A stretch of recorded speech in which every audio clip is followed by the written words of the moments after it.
D'abord, donc, je parlerai donc est-ce que vous savez ce qu'est le 3 x 20?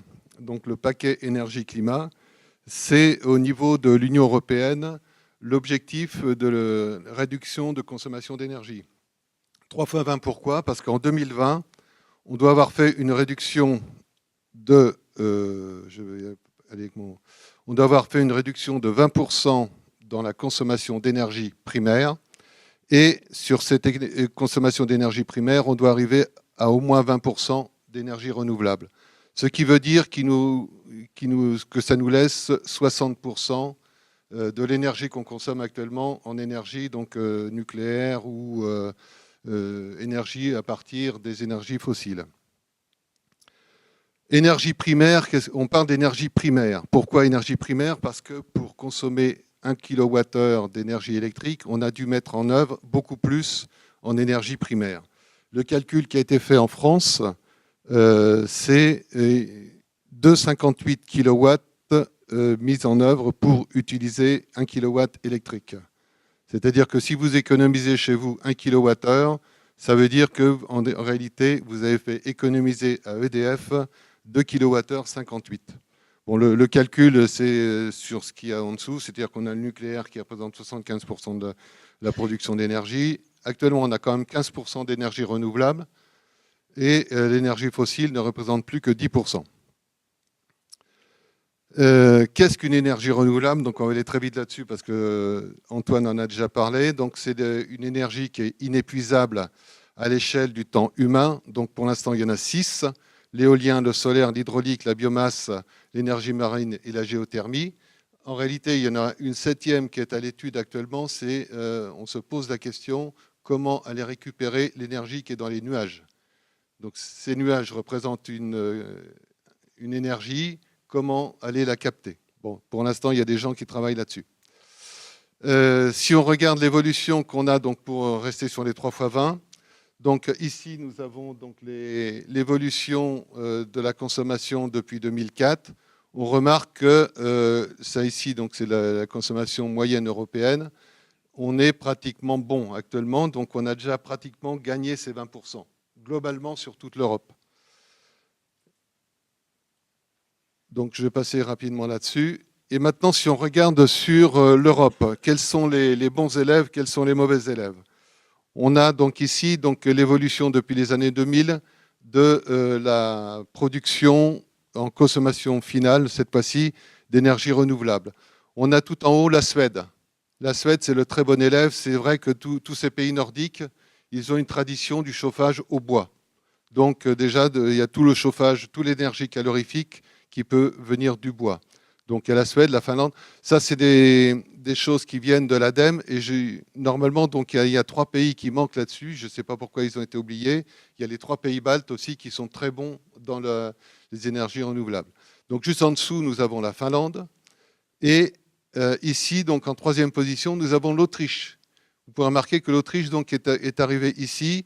On a déjà plus de 30% de l'économie, de l'énergie produite qui est de l'énergie renouvelable. Nous, la France, donc, on se situe ici. Donc, vous voyez, donc, l'objectif, c'est ça. Ça veut dire que je pense qu'on n'atteindra jamais ce truc-là. Vous voyez, donc, ce petit raidillon rouge qui est là, c'est la politique française pour l'énergie renouvelable. Donc, comment on va y arriver, je ne sais pas. Alors, donc, ici, l'Autriche, donc, je suis allé en Autriche invité sur des voyages d'études. J'ai fait donc Autriche et Allemagne. Portugal, on y est allé donc une fois donc avec un ami Olivier qui est au fond. Et on a pu voir aussi qu'à certains moments, le Portugal était autosuffisant en énergie renouvelable. Donc, l'Autriche, comment ont-ils fait? Donc, voilà l'Autriche, donc en 78, il y a une centrale nucléaire qui est prête à être mise en service. Et puis, ça soulève beaucoup d'opposition, il y a des manifestations, etc. Alors donc, le gouvernement a l'idée de faire un référendum. Référendum qui se solde par un non qui n'est pas massif, il est à 50,5%, mais c'est un non quand même. Et donc, le gouvernement respecte la volonté du peuple autrichien et donc décide que cette centrale ne sera jamais démarrée. elle est construite, mais elle n'a jamais démarré. Et alors, à partir de ce moment-là, donc, on met un budget énorme sur la production d'énergie renouvelable. On libère le marché de l'électricité, on libère le marché du gaz. Moralité, en 2014, 32,6% de l'énergie primaire et de l'énergie renouvelable, dont l'hydraulique 11% et la biomasse pratiquement 20%. Le reste de l'énergie est de l'énergie fossile. Il faut savoir aussi que l'Autriche importe quand même de l'ordre de 16% de son énergie électrique. Alors, on a donc créé, on va voir donc les différences qu'il y a avec la France. Ça, déjà, c'est une première différence. C'est-à-dire qu'on a mis en place un fonds climat. Fonds climat pour la recherche et le développement. C'est-à-dire qu'on va financer tous les universités, les entreprises qui veulent faire de la recherche sur mettre en place des nouvelles technologies pour la production d'énergie renouvelable. Donc, on a 4 acteurs principaux. Le ministère fédéral de l'Environnement, ici ministère des Transports, mais surtout donc innovation technologique. Donc l'innovation technologique qui a été créée pour la circonstance. L'équivalent de l'ADEME, l'Agence autrichienne de l'énergie, et un organisme de contrôle qui va voir qu'on ne va pas dilapider les fonds autrichiens. Donc, on arrive en 2015, avec toute cette politique qui a été mise en jeu, à une part des énergies renouvelables qui est très importante. Exemple, pratiquement 70% de l'électricité produite actuellement en Autriche vient de l'énergie renouvelable. Les ménages, plus de 51% de la consommation énergétique des ménages, c'est du renouvelable. L'agriculture, il faut savoir que pratiquement 70% des fermes en Autriche participent à la production d'énergie renouvelable, au biogaz notamment, mais aussi donc, à la biomasse, à la collecte de la biomasse. Et donc, on a plus de 50% de l'énergie qui est consommée par l'agriculture qui est du renouvelable. Les services, le chauffage urbain, l'industrie, donc pareil, l'industrie, on est presque à 40% de l'énergie consommée par l'industrie qui est du renouvelable. Et on arrive aussi à 10% de l'énergie des transports qui sont en renouvelable. Donc vous voyez qu'on a atteint déjà un objectif qui n'est pas négligeable. Donc comment ça se répartit ça, donc en production thermique, on a donc surtout la biomasse.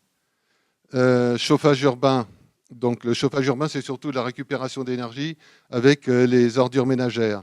Les liqueurs noires, donc liqueurs noires, c'est récupération des liqueurs de trituration pour la pâte à papier. Donc on récupère l'énergie qui est dedans. L'énergie solaire, donc ensuite, et maintenant sur la production électrique, c'est surtout effectivement l'hydroélectricité, l'éolien, la biomasse, etc. Donc voilà pour les productions. Moralité, donc on arrive avec quelque chose qui est important parce que donc comparaison avec la France, je ne sais pas si c'est vraiment les énergies renouvelables qui sont responsables de ça, mais on a quand même 3% de croissance, taux de croissance annuel et un taux de chômage qui est de 4,4%. Alors, j'ai fait donc un voyage d'études et je suis arrivé donc à Großkirchen où j'étais vraiment surpris de voir et j'ai découvert tout ce que je vous ai dit avant, donc les fonds qui ont été mis en place, l'organisation qui a été mise en place pour arriver à cet objectif d'énergie renouvelable. Donc Großkirchen, c'est une petite ville de 5-6 000 habitants qui est à côté de Linz, à 2 pas de Salzbourg. Et donc, cette ville, donc, en 2004, pour justement se développer, Frohling propose à la municipalité de créer une chaufferie, de créer donc une chaufferie avec réseau de chaleur pour toute la ville et peut-être la région ultérieurement. Donc la municipalité est d'accord avec ça et se charge si ça peut passer à la suite, voilà. Et donc de créer une entité, donc est d'accord pour financer. Et la municipalité se charge d'être le coordinateur de tout ça et de créer une entité avec donc les forestiers, les agriculteurs, 26 agriculteurs, c'est très souvent les mêmes d'ailleurs, donc Froling qui va être qui est le centre de tout ça, Froling c'est un constructeur de chaudières, et les utilisateurs. Donc il faut savoir que 150 utilisateurs ont dit banco, on marche dans la combine. Donc dans ces 150 utilisateurs, il y a des industriels, des privés, etc., des services, tout ce qu'on veut.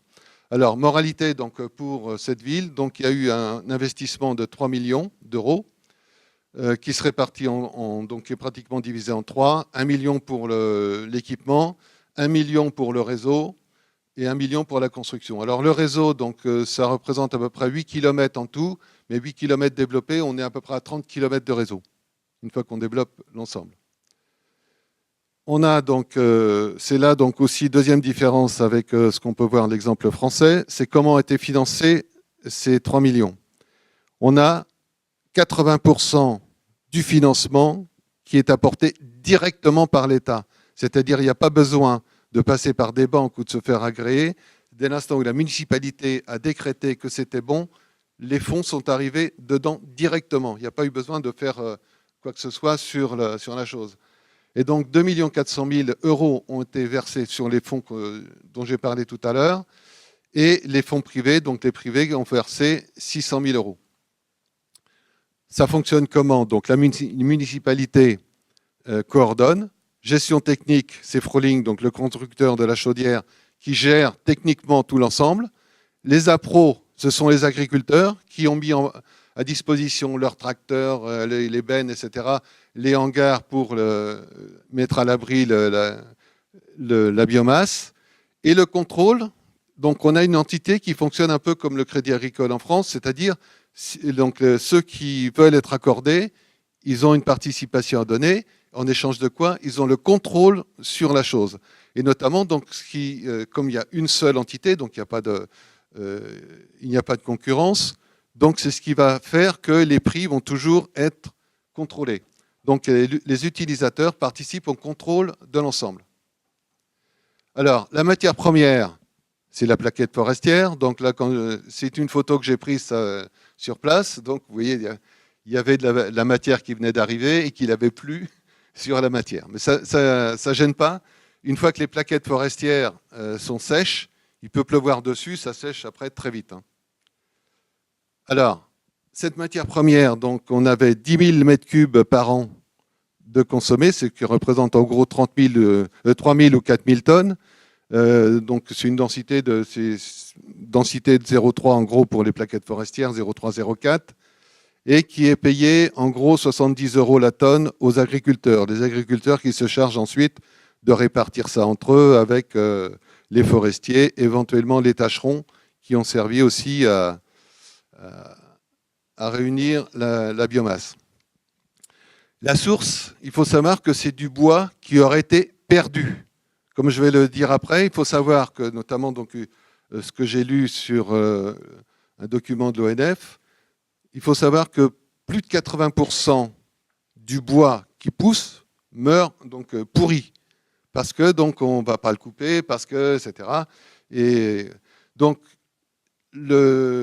cette chaufferie se nourrit avec du bois qui serait perdu, c'est-à-dire donc l'entretien de la forêt. Et là, donc, les forestiers les propriétaires forestiers sont très contents parce que donc c'est une chose qu'ils ne font plus pratiquement. Il n'y a qu'à voir en France donc l'état de nos forêts. Il y a des arbres couchés dans tous les sens.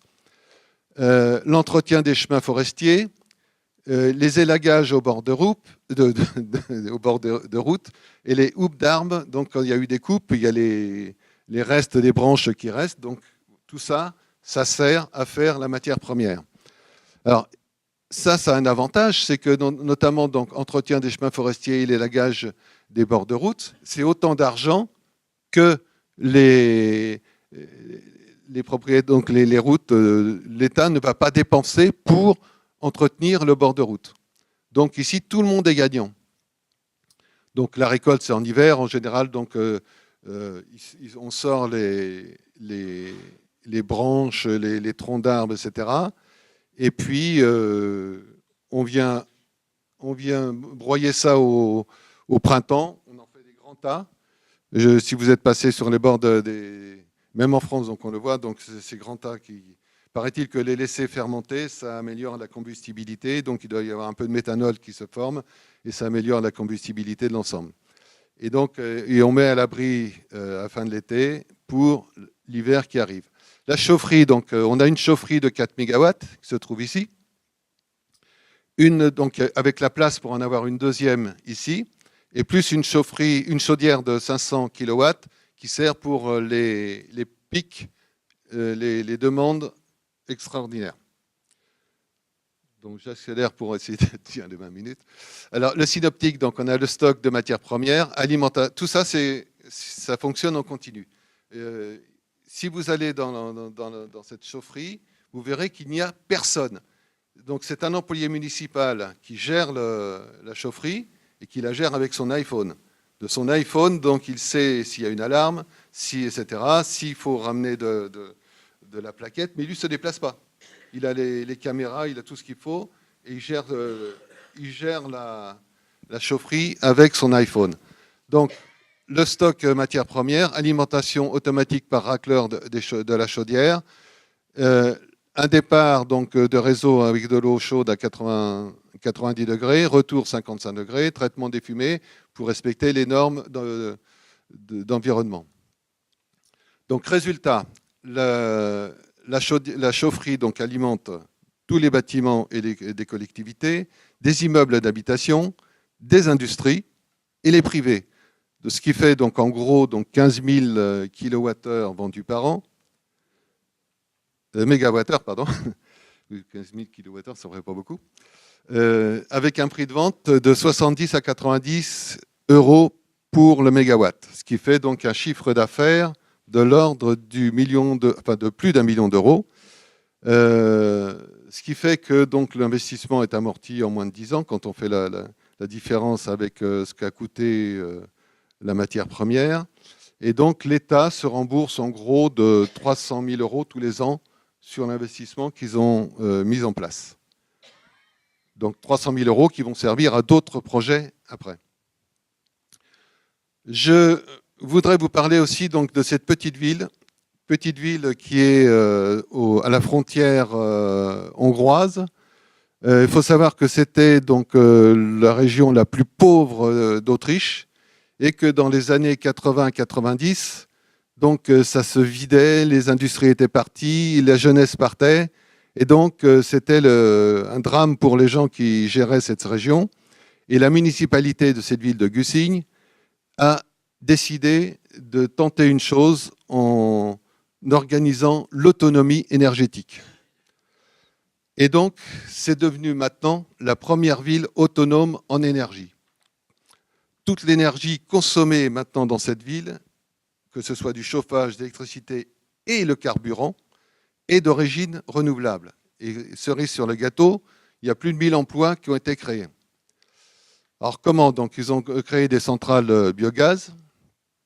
Ils ont produit du biodiesel pour les carburants, la gazéification du bois, le solaire thermique et photovoltaïque. Donc, le biodiesel, c'est à partir du colza.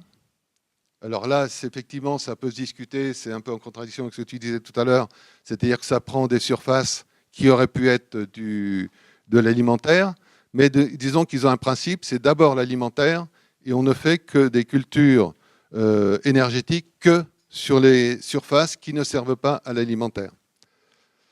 Donc le biogaz, alors ici donc on arrive déjà sur de l'industriel, c'est-à-dire que là donc on va gazéifier le bois. Cette gazéification du bois, donc on va utiliser le gaz produit pour faire de la cogénération. On a fait donc une centrale électrique à partir de ça et un réseau de chaleur derrière ça. Donc tout ça, tous ces produits, tout ça, c'est fait sur le même principe que ce qu'on a vu sur Großkirchen, c'est-à-dire que tout ça, c'est un peu fait en forme de coopérative, gérée par la municipalité. Alors, programme économique, donc en 95, première chose, donc on crée une chaufferie bois avec un réseau de chaleur. On s'aperçoit que le prix du chauffage est inférieur à ce qu'on avait auparavant. Et on développe un peu, mais le solaire thermique et voltaïque, ça reste quand même l'épaisseur du trait. En 2000, on produit l'électricité et du biocarburant avec la biométhanisation, la gazéification du bois. On a une centrale électrique, alors ça peut paraître faible, 2 mégawatts électriques, mais si toutes les villes font 2 mégawatts, on peut arriver vite à une centrale, voire nucléaire. Moralité, entre 1995 et 2005, on remarque qu'on attire 50 entreprises. 50 entreprises viennent s'installer. Pourquoi ? Parce qu'on leur a promis que le prix de l'énergie serait constant, qu'ils allaient toujours avoir donc, cette garantie de prix. Et en plus, donc, on a vu apparaître des entreprises qui travaillaient le bois, et donc tous les déchets ont servi en même temps en matière première pour les centrales qui étaient déjà installées. Et activité inattendue, c'est l'écotourisme. En entendant que cette ville était autonome en énergie, on a voulu voir ce que c'était. Et donc, il y a eu des hôtels, etc., qui se sont créés là-dessus pour accueillir les gens. Alors, maintenant, donc, ça, c'était l'exemple autrichien. Donc, il y a beaucoup de choses qui sont à copier, mais on a vu qu'il y a beaucoup de différences. Différences, c'est surtout dans les problèmes de financement et problèmes aussi dans la conception. Alors, si je regarde en France comment ça se passe, ben, on a 78%, c'est du nucléaire, 6% c'est le thermique classique et l'énergie hydraulique, l'énergie renouvelable, donc on n'a que 12, en gros, 12 et 3, 15, 16%. Alors, je vais avancer un peu. J'ai encore 5 minutes, non? Bon, alors on va aller plus vite alors. On va aller plus vite. Donc, comment utiliser la biomasse? La biomasse, donc, il y a 4 façons de l'utiliser. Soit vous l'incinérez directement pour en faire de la chaleur, utilisation thermique ou production d'électricité en faisant donc de la vapeur, etc. Soit on va faire du gaz. On va faire du gaz comment? De façon, donc à froid avec un digesteur, à chaud en faisant la pyrolyse ou encore plus en faisant de la gazéification. Ou alors en faisant de l'alcool. Donc là, on a production, donc le gaz, on peut faire de l'électricité directement avec une turbine à gaz, ou bien en reprenant le circuit classique, donc avec chaudière, vapeur ou air chaud, etc. L'huile et alcool, ça se discute, mais bon, on peut faire du biocarburant. Je vais aller très vite là pour terminer. Oui, oui. Donc ici, donc c'est avec les digesteurs, faire du biogaz. Donc tout ça, donc c'est des résidus qu'on peut utiliser, qui sont des sources de matières premières. Donc il faut savoir donc la quasi-totalité des fermes d'élevage ont ce système-là. C'est-à-dire que la quasi-totalité des fermes d'élevage produisent du biogaz. Et donc, avec le biogaz, on peut faire la cogénération électricité-chaleur, ou même en mettant du froid avec de la trigénération. Et cerise sur le gâteau, donc on peut faire on a de l'engrais, on peut avoir du carburant et des résidus, etc. Gazéification, ça, je crois que c'est là-dessus que vous allez plancher tout à l'heure, donc je vais aller plus vite. Donc en gros, c'est reprendre les gazogènes qu'on a vus fleurir pendant la guerre. Donc séchage, pyrolyse, oxydation partielle, réduction, et on fait donc des gaz qui vont pouvoir être consommés dans les centrales ou donc les sources de biomasse. Voilà. Rentabilité de la biomasse. Donc l'exemple autrichien montre qu'on peut avoir donc que la biomasse, c'est quelque chose de très rentable. C'est-à-dire on peut avoir le mégawattheure, quand on l'incinère directement, à 70 €. Le mégawattheure électrique, ils l'ont en gros à 100 €. Et le retour sur investissement est de l'ordre de 10 ans. Donc, les conditions pour que le projet soit rentable. Il faut rester justement sur l'esprit que je vous ai donné tout à l'heure sur Greskirchen ou sur Güssing, c'est-à-dire rester dans le projet local. Il n'est pas question de faire venir la biomasse de 300 km, parce que donc c'est quelque chose qui est très foisonnant, c'est 0,3 de densité, donc tout ce qu'on gagne d'un côté, on va le perdre de l'autre. Donc en gros, il faut essayer d'avoir un rayon de 50 km, 100 km, et au bout de 100 km, il faut se poser des questions.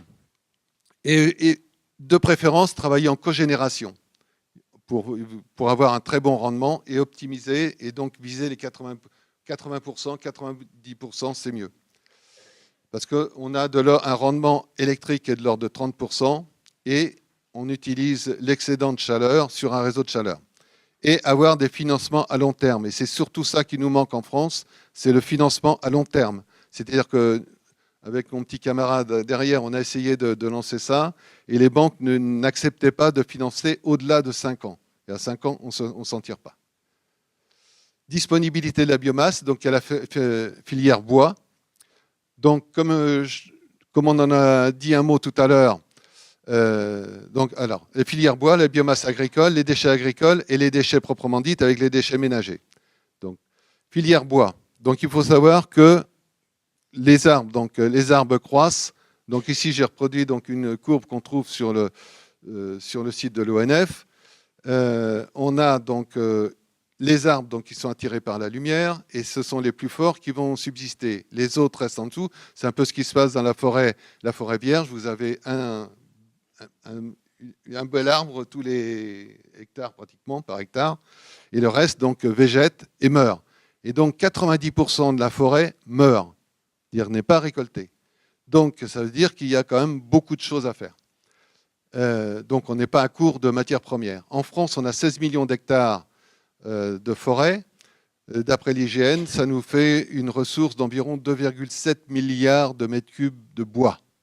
Donc, si on en conserve 1%, déjà, ça nous fait 40 TWh. Donc, vous voyez, donc on a de la marge. On a de la ressource.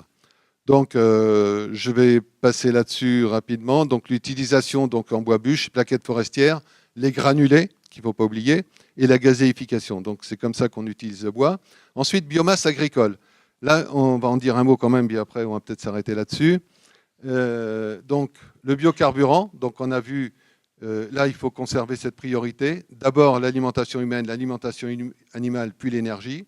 Et ici, vous voyez donc cette chose-là que j'ai vue aussi en Autriche, c'est le miscanthus. Alors ça, c'est une plante qui est formidable. Je ne comprends pas qu'elle ne soit pas développée plus. C'est-à-dire que c'était une plante qui va donc, en un an, qui croît de à peu près 3 mètres, 3 mètres 50, qui s'auto-alimente, c'est-à-dire que l'agriculteur qui a ça, il n'a rien à faire que récolter la chose. Parce que les feuilles vont à l'automne et en hiver, donc elles vont tomber. Ça va faire de l'humus pour la plante suivante. Donc au mois de février, on coupe tout, on broie avec un appareil avec un broyeur à maïs, par exemple. Et puis, c'est une plante donc, qui a un pouvoir, un PCI qui est de l'ordre de pareil que le bois. L'inconvénient, c'est qu'il est chargé en silice, et donc le problème avec les cendres, si on a des cendres trop chaudes, donc avec la vitrification des cendres. Les TCR, donc c'est les taillis à croissance rapide. Pareil, donc il faut avoir des espaces pour le faire, et donc ce sont des saules souvent qu'on plante et qui se récoltent, disons, au bout de 2 ans, 3 ans. Voilà. Alors, si quand même la dernière chose, c'est comment on est réparti. Et justement, vous veniez de Madagascar hier ou avant-hier. Et donc, voilà donc comment se répartit dans le monde la production d'énergie renouvelable. Donc, c'est l'Europe qui en produit le plus, avec 44%, l'Amérique du Nord, 31%, etc. Et j'arrive ici, donc l'Asie, 1%. Quand on voit la Chine, on se dit qu'il y a un marché colossal qui va s'ouvrir là-bas. Parce qu'en plus, donc, ils ont décidé justement de mettre le paquet sur ces énergies renouvelables. Pour l'instant, on part de rien, pratiquement 1%. Il y a l'Afrique aussi. L'Afrique, donc, il faut savoir qu'il y a plus de 30% des villages qui n'ont pas l'électricité. Donc, il y a un marché colossal là à faire. Ok, bon, bah donc j'ai terminé. Merci. Merci Martial pour cet exposé très, très dense. Je suis désolé d'avoir mis la pression, mais effectivement, c'était les règles du jeu. C'était le témoignage autrichien qui était important, mais tu as voulu faire un point un peu universitaire sur l'enjeu de la biomasse. C'était utile aussi parce qu'on n'a pas souvent conscience de la puissance de ce potentiel. Et en fait, on parle beaucoup du gaspillage alimentaire, mais il y a un gaspillage énergétique sous nos yeux tous les jours assez extraordinaire. Et là, on a un très bel exemple.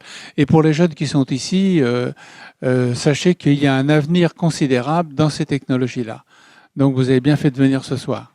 Maintenant, je passe la parole à Jean et Hubert pour le témoignage de Mini Green Power, le temps qu'ils se branchent, et ils vont nous parler de leur technologie qu'ils ont mis au point depuis quelques années et qui commencent à mettre en place justement en Afrique, qui n'attendent que ça.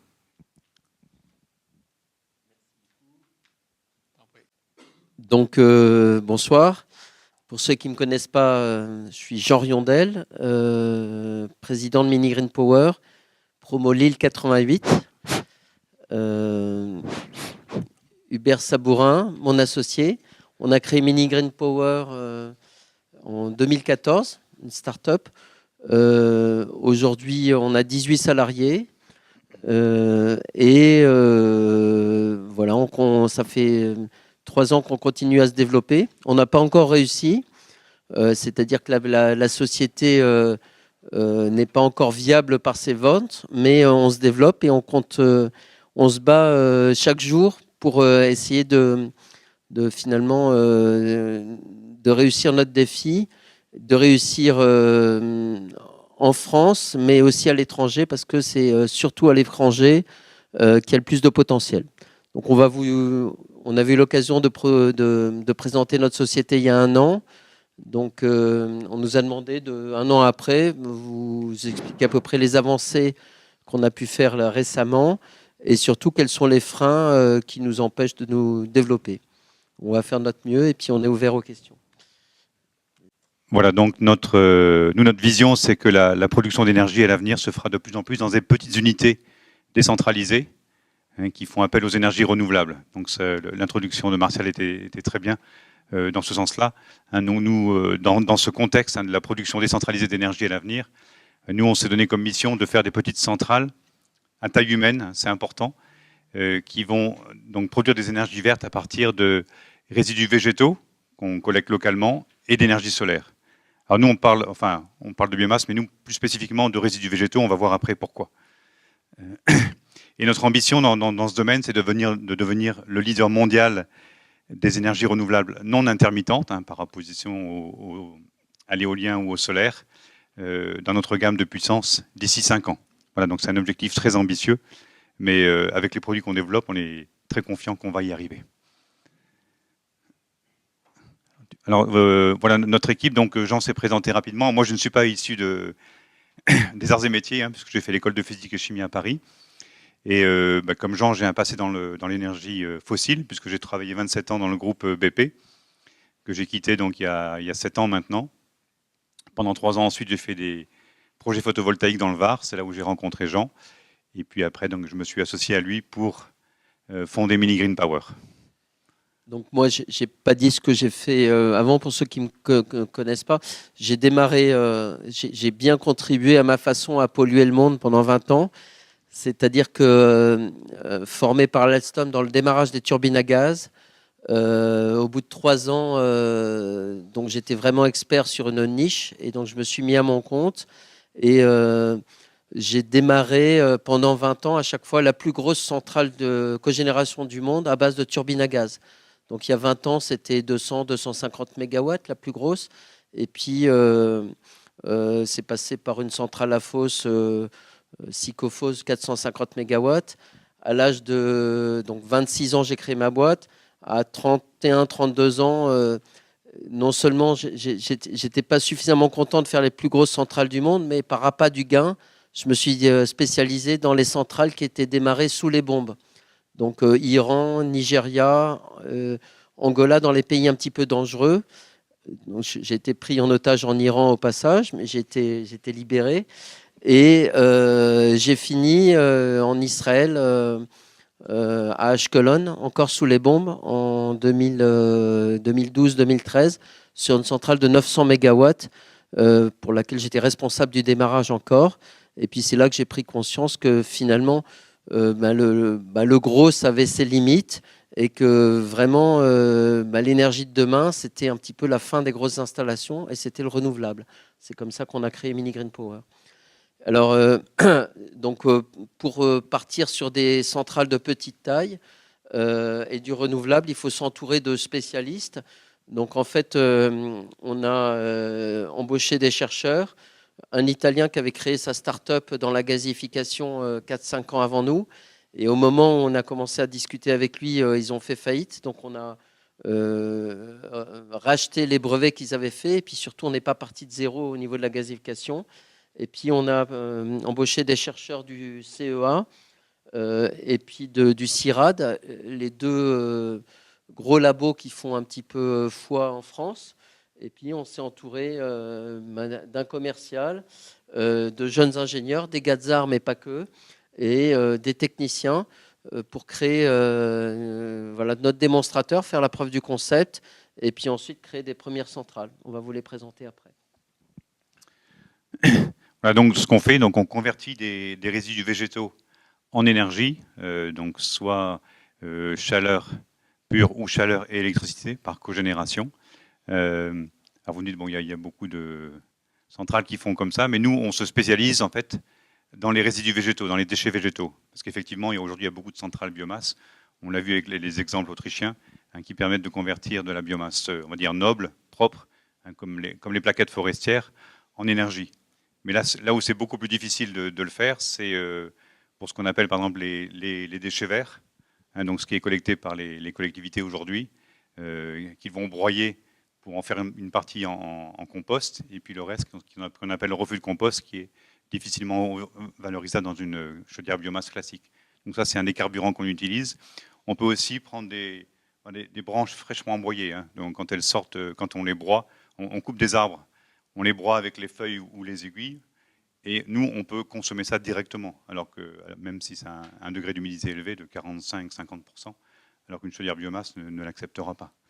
Donc ça, on se spécialise dans les biomasses difficiles, et aussi les biomasses végétales. On a par exemple testé chez nous des noyaux d'olive broyés, enfin ce qu'on appelle les grignons d'olive, issus de la presse des olives pour faire de l'huile, et ça a très bien marché aussi. Voilà.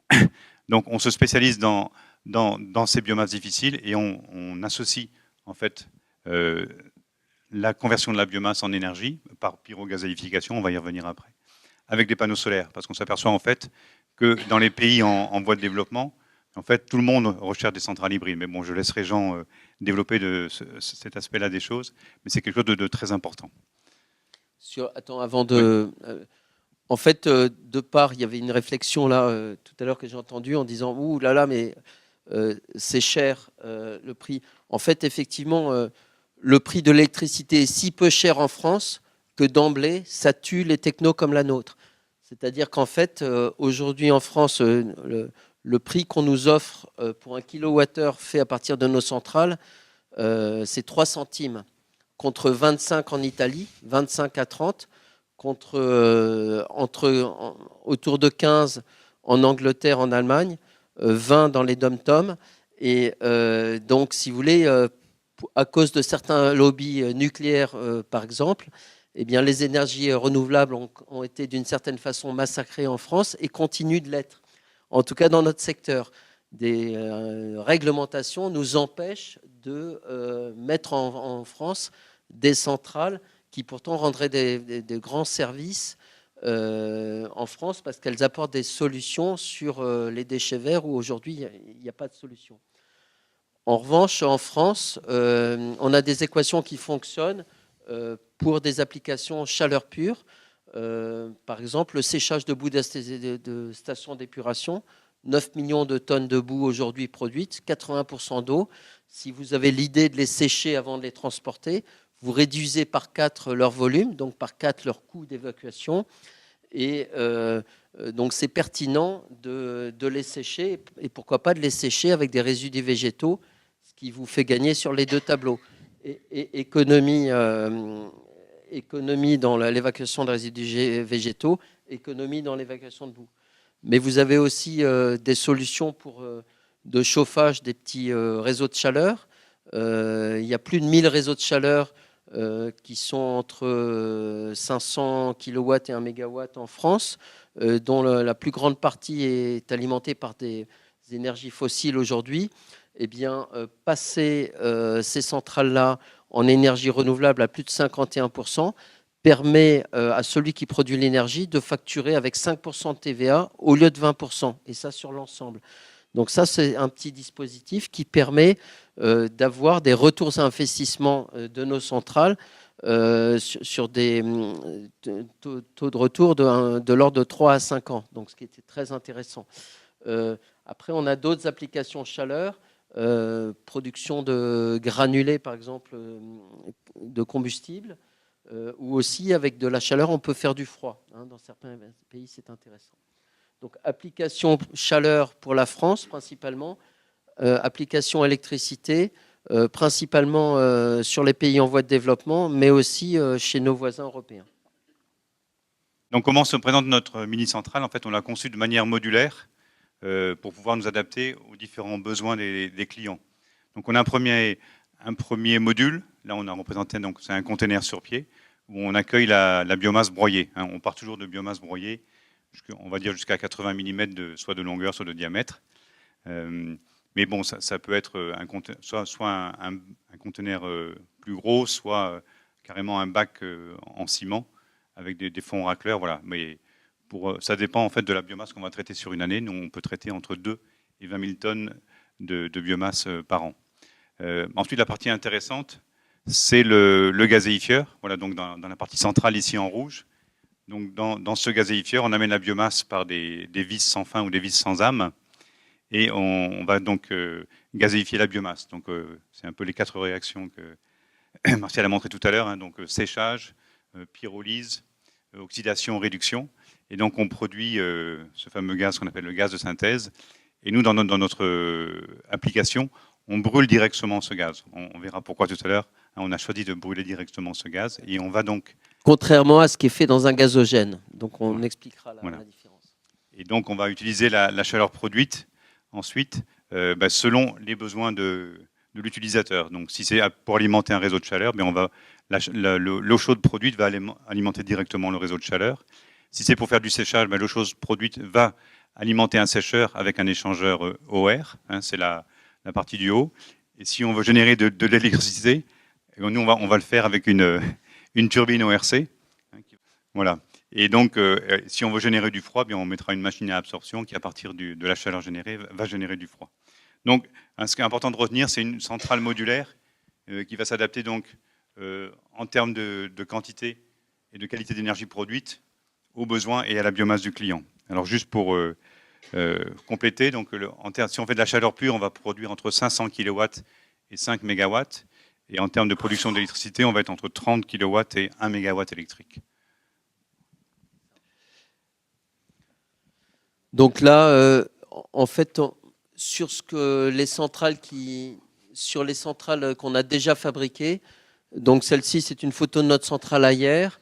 En fait, on convainquait avec des slides et un beau PowerPoint, on convainc personne. Donc en fait, les gens ne croyaient pas. Surtout la gazéification, il y a des expériences mitigées depuis 40 ans maintenant, depuis le gazogène.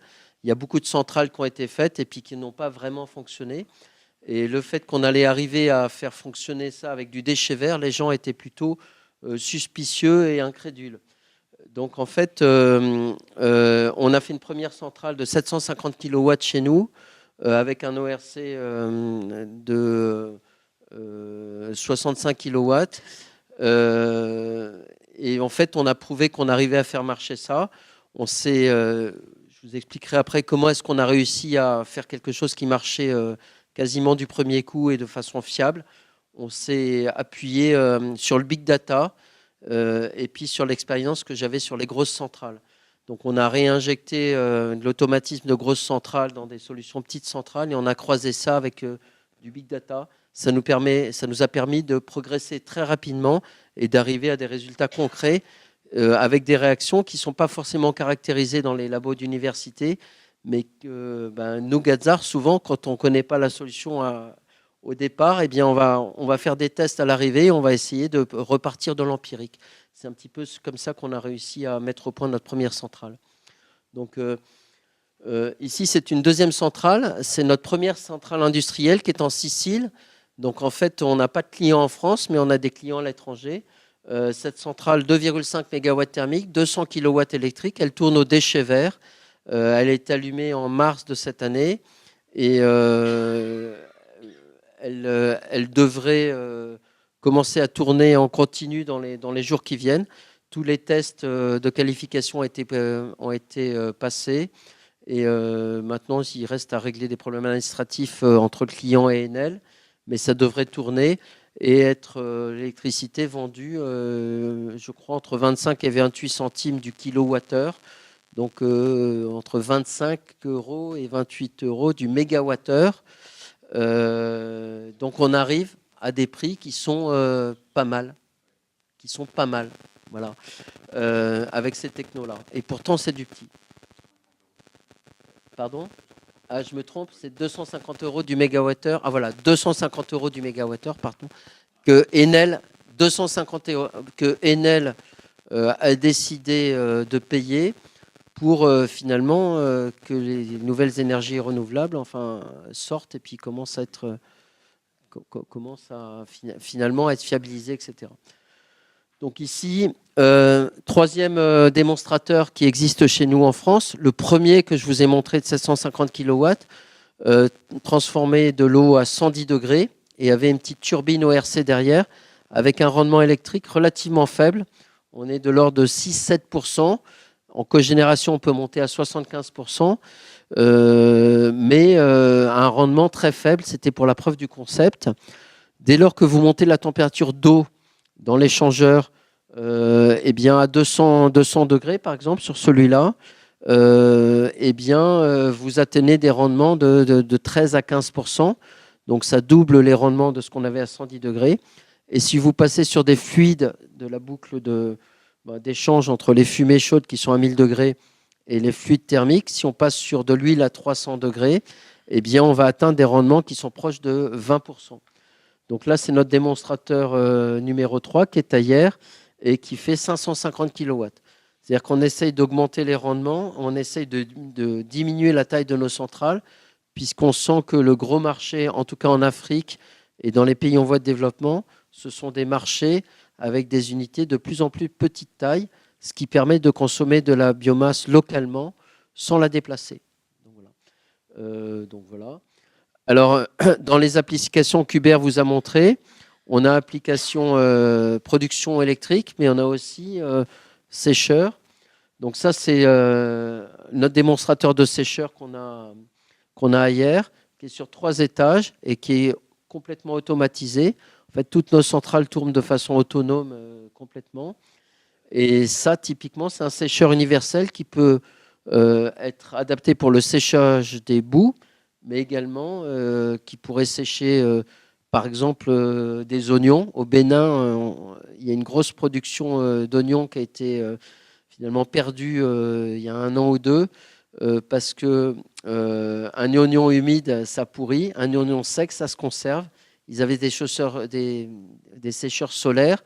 Il n'y a pas eu de solaire il y a 2 ans, et donc toute la production a pourri. Typiquement, si avec de la biomasse vous séchez des oignons, vous avez des oignons qui se conservent beaucoup plus longtemps. C'est un type d'application.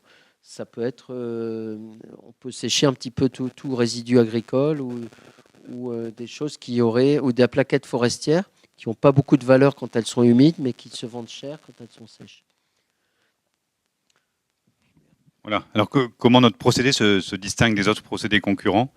Donc on a vu tout à l'heure effectivement que les gens qui font la pyrogazéification, souvent ils utilisent le gaz de synthèse pour faire tourner un moteur. Hein. C'est l'exemple c'était Gussing ou Fröhling, je sais plus. Gussing. Voilà. Donc là effectivement, il faut produire un gaz très propre et donc le purifier quand il sort du gazéifieur, sinon le moteur est flingué en quelques centaines d'heures, on va dire, ou dizaines d'heures. Voilà. Donc c'est ce qui implique qu'on doit partir d'une biomasse très propre, donc de plaquettes forestières, hein, donc qui sont des troncs débités, avec peu de déchets dedans, peu de cendres. Et même si on part de plaquettes propres, il faut absolument purifier le gaz, enlever tout le goudron qu'il y a dedans, enlever les poussières, les cendres, pour pouvoir faire tourner un moteur. Donc nous, c'est pas l'option qu'on a choisie, parce que nous, on part alors, ces plaquettes forestières, on a vu qu'elles coûtaient à peu près 70 € par tonne. Et nous, en fait, on va partir de biomasse beaucoup moins noble, beaucoup plus difficile, donc les déchets verts ou même les déchets forestiers, parce qu'on ne va pas brûler dans une chaudière biomasse, qui ont un coût nul, voire négatif. Donc ça va complètement changer les économiques de fonctionnement de la centrale. Et donc, à cause de cette biomasse dont on part, qui est un peu sale, on ne peut pas produire un gaz de synthèse très propre. Donc c'est pour ça qu'on a choisi l'option d'une turbine ORC pour fabriquer Organic Ranking Cycle, donc c'est des cycles de ranking avec un fluide organique et non de la vapeur d'eau. Voilà. Je vais le dire différemment, pour ceux qui connaissent les cycles combinés eau-vapeur, où en fait on produit de la vapeur d'eau qui est détendue à travers une turbine à vapeur, et bien ensuite il y a un condenseur, ça se condense dans le condenseur, on va repomper l'eau du condenseur, et puis on va là. Et donc ça marche très bien, mais au-dessus d'1 mégawatt électrique. On a voulu développer ça pour nous, la turbine à vapeur. Et en fait, on atterrit à des turbines qui ne sont pas constructibles. Pour faire une turbine de 50 kW, avec 25% de rendement, il faut la faire tourner à 100 000 tours minute et avoir des ailettes. La taille des ailettes est de l'ordre du millimètre. Donc en fait, ça ne marche pas. Pour finalement arriver quand même à contourner ce problème-là, on fait appel à des fluides qui sont autres que l'eau, c'est-à-dire qui vaporisent et qui ont un cycle de vaporisation et détente qui est plus adapté à nos températures. Et donc, c'est des sortes de fréons, si vous voulez. Et l'intérêt de l'ORC, c'est qu'en fait, il tourne en circuit fermé, comme un frigidaire. Et on peut le mettre en Afrique, on peut le mettre n'importe où. Il y a très peu de maintenance et il n'est pas pollué par la biomasse, contrairement au moteur à combustion interne qui prend. Voilà. Alors, on a des rendements plus faibles dans notre procédé, mais on a moins de maintenance et on a une longévité plus importante. Le rendement, ce n'est pas si déterminant dès lors que la biomasse est un déchet qui est non valorisé et qui serait gaspillé. Vous allez en consommer un peu plus, à la limite, vous allez rendre un peu plus service à votre client ou vous allez lui faire plus d'économies parce qu'il payait pour s'en débarrasser. Voilà un petit peu pourquoi on a choisi cette option. Donc en résumé, notre solution est moins onéreuse à l'investissement, puisqu'on n'a pas le système de purification qui, en général, double presque le coût de la centrale. On a moins de maintenance qu'une turbine ORC, ça fonctionne en circuit fermé pendant des dizaines de milliers d'heures. Et on peut accepter un large spectre de biomasse, tant en termes de qualité que d'humidité, ou même en termes de taux de cendre. Voilà. Maintenant, par rapport aux chaudières biomasse classiques, on l'a vu, là aussi un large spectre de biomasse. On fait moins de pollution. Pourquoi ? Parce qu'on passe par une étape de gazéification. Donc on produit moins de fumée, et les fumées qu'on produit sont naturellement plus propres. Donc par exemple, nous, on contrôle les NOx avec notre procédé, alors que souvent, une chaudière biomasse, il faut faire une injection durée. Il faut purifier les fumées pour sortir aux normes environnementales d'aujourd'hui. Voilà. Et en plus, notre système s'adapte automatiquement au changement de qualité de la biomasse d'une heure sur l'autre. Alors dans une chaudière biomasse, en général, il faut reprendre tous les réglages, voire quelquefois changer la grille. Et en plus, on offre un très haut niveau de sécurité avec les centrales que l'on propose aujourd'hui. Et enfin, si on se compare à la méthanisation, alors la méthanisation, elle fonctionne sur des déchets humides, très humides, puisqu'on part de lisier ou de produits liquides. Donc c'est un peu différent de nous, mais en fait on est tout à fait complémentaires. Alors on n'a pas besoin d'autorisation ICPE. Nous en dessous de 2 MW, on n'est pas soumis à autorisation ICPE en partant de biomasse végétale. Donc on traite les biomasses qui ne sont pas traitées en méthanisation, donc tout ce qui est ligneux et celluloligneux. L'investissement est moindre et l'emprise au sol est beaucoup moins importante. Une de nos centrales peut tenir sur 100 mètres carrés. Alors pour une unité de méthanisation, c'est souvent au moins 1 hectare. Et on convertit toute la biomasse en énergie. Quand vous faites de la méthanisation, une partie de la biomasse est convertie en méthane, Mais dans le résidu, ce qu'on appelle le digestat, voilà, il reste beaucoup d'énergie. Et nous, ces digestats, on peut aussi les convertir en énergie. Voilà, donc c'est pour vous illustrer les principales différences, et on va avancer. Les points différenciants, voilà, sur le spectre large de biomasse, on en a déjà pas mal parlé, donc on va peut-être pas s'étaler là-dessus. Là, vous avez quelques exemples de biomasse qu'on a traités chez nous, pas parmi d'autres. Oui, oui. Oui, d'accord. Oui, bien sûr, bien sûr.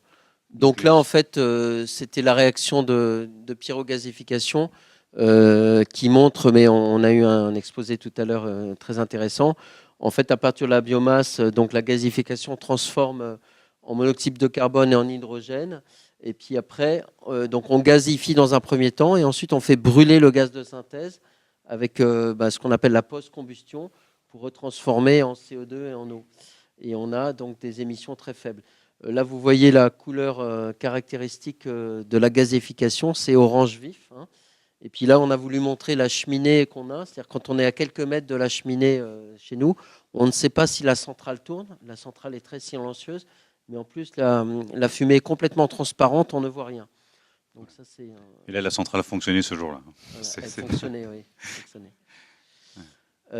Bon, si vous voulez, une des particularités, on ne va pas s'étendre, mais ce qui rend notre centrale différente des autres, c'est qu'on a un niveau d'automatisation qui est très élevé, qui est comparable à ce qu'on peut avoir sur une centrale de plusieurs centaines de mégawatts. Mais en même temps, c'est simple. Cette automatisation nous permet de faire tourner complètement automatiquement la centrale, d'avoir des opérateurs qui sont à distance avec le téléphone, l'iPhone dans la poche. Nous aussi, on le fait. Il n'y a pas qu'en Autriche. Et on peut également améliorer le programme à distance, ça c'est intéressant. Mais on couple ça avec un système de big data. Toutes nos données récoltées un petit peu dans le monde entier finissent sur un serveur à Clermont-Ferrand d'une société qui est dirigée par un autre Gazar, BrainCube, qui sont des spécialistes du big data. On prend à peu près 1000 données par seconde. Ces données sont ensuite traitées statistiquement. On va isoler les endroits où finalement la centrale marche le mieux. Et ensuite, pendant la période de mise au point, on va réinjecter dans le contrôle-commande ces périodes-là, indépendamment d'équations théoriques. Hein, et on va systématiquement aller placer la centrale dans les zones de confort dans lesquelles elle ne pollue pas et dans lesquelles le rendement est le meilleur. Donc c'est comme ça qu'on a réussi à avoir un système qui marchait rapidement. Vas-y, passe, je crois qu'il faut accélérer. On a quelques projets de R&D, donc on vous a montré nos centrales commerciales, mais en fait, nous, on est condamné à faire de la R&D, à s'améliorer en permanence pour devenir plus attractif. Et donc, typiquement, on vient de gagner un projet FEDER, c'est un des fonds européens, pour faire finalement un projet idéal sur un site isolé à partir de notre centrale biomasse. Eh bien, le problème d'un site isolé, c'est que l'énergie électrique consommée n'est pas la même tout le temps. Et notamment en Afrique, on en a besoin surtout la journée, et puis la nuit, ça travaille moins. Et en fait, plutôt que de faire baisser la puissance de la centrale, eh bien, on se propose de faire du froid la nuit, par exemple, ou de faire du froid avec l'excédent de chaleur qui n'est pas nécessaire à l'électricité. Donc, on a deux collecteurs. Un prioritaire qui va orienter la chaleur nécessaire à la production électrique vers l'ORC. Quand l'ORC n'a pas besoin de produire autant, on va faire du froid avec un storage, comment on dit un storage en français ? Un stockage, merci. Un stockage de froid qui va permettre finalement ensuite de dépendre de ce froid le lendemain dans la journée. Au niveau de la production électrique sur réseau de chaleur, vas-y, passe là, sur réseau isolé, c'est assez compliqué du fait de la stabilisation de la fréquence. Une centrale biomasse toute seule n'est pas capable de maintenir un réseau îloté parce qu'il faut des réponses à la milliseconde. Quand vous changez une consigne de charge sur une centrale biomasse, il faut 20 minutes pour atteindre la nouvelle consigne, ce qui ferait de la surfréquence. Donc en fait, typiquement, là, on a un projet de R&D qui associe un volant d'inertie avec un ORC, un générateur diesel qui tourne en fait avec de l'huile végétale, des panneaux solaires et puis des batteries et des onduleurs. Et en fait, en associant des technologies mixtes, en particulier batteries, onduleurs et ORC, on va pouvoir faire la stabilité nécessaire.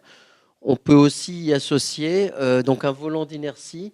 Les volants d'inertie et les batteries peuvent stabiliser la fréquence dans un laps de temps de quelques millisecondes, ce que ne peut pas faire la centrale biomasse.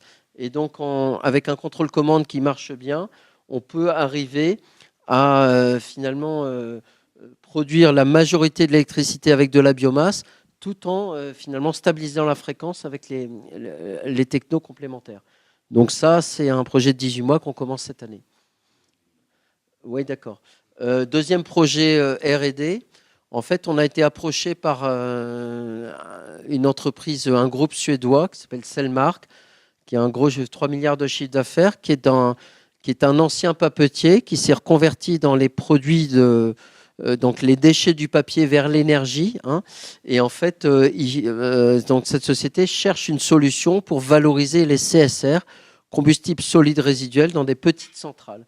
Et donc typiquement, on a un projet de fabrication d'un démonstrateur à Avignon avec eux pour essayer de valoriser d'abord le bois B. Le bois B, ce sont du bois peint, par exemple, ces bois de mauvaise qualité, où on a des stocks très importants en France et qu'on ne sait pas vraiment valoriser parce que la réglementation est compliquée et puis il n'y a pas vraiment de solution petite. Deuxième type de matériaux qu'on veut valoriser, les résidus de câbles, là ce que vous avez là.